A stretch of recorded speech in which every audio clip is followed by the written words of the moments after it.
Bonjour, eh bien 29 octobre, milieu d'après-midi, rechargement des pièges, donc avec un peu quelques bouteilles de bière là, un peu de vin et un bilan. On a quasiment terminé les regroupements.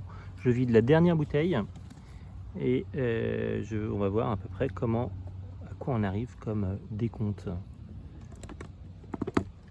Dernière bouteille, clairement on arrive à une baisse de régime dans la capture. Alors on attrape des tout petits frelons asiates là, des petits modèles.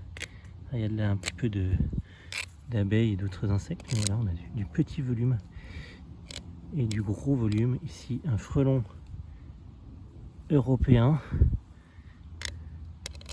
voilà, donc 5, on compte pas ça.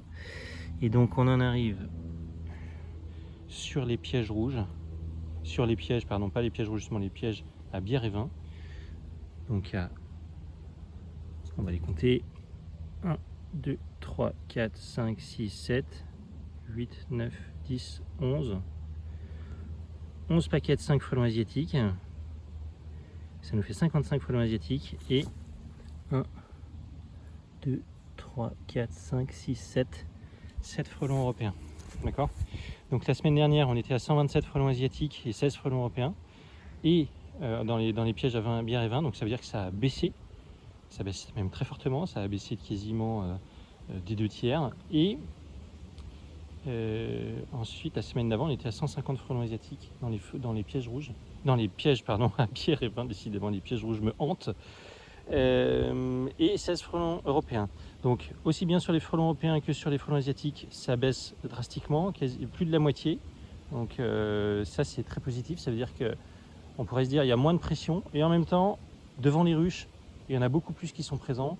Là en 1 heure de temps j'ai dû en tuer une grosse dizaine et j'en ai profité pour réamorcer les pièges rouges avec ceux qui n'étaient pas morts, puisque j'essaye de ne pas les tuer mais de les introduire dans les pièges rouges pour attirer les autres. Voilà, c'est la petite astuce.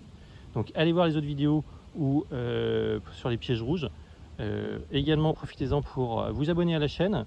On voit que le combat continue, il y a une grosse pression sur les ruches, beaucoup de prises.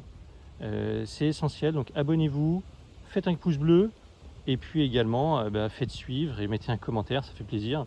Ce travail-là, je le partage, c'est pour également donner une idée de ce qui se passe ici, donner quelques pistes pour les gens qui ont des ruches mais qui ne savent pas trop comment faire pour se débarrasser des frelons. Après, il y a plein de techniques. Ici, c'est des techniques pragmatiques. Surtout, protégez vos ruches avec du grillage à l'avant. Ça freine bien et ça permet aux abeilles d'être en sécurité. À très bientôt!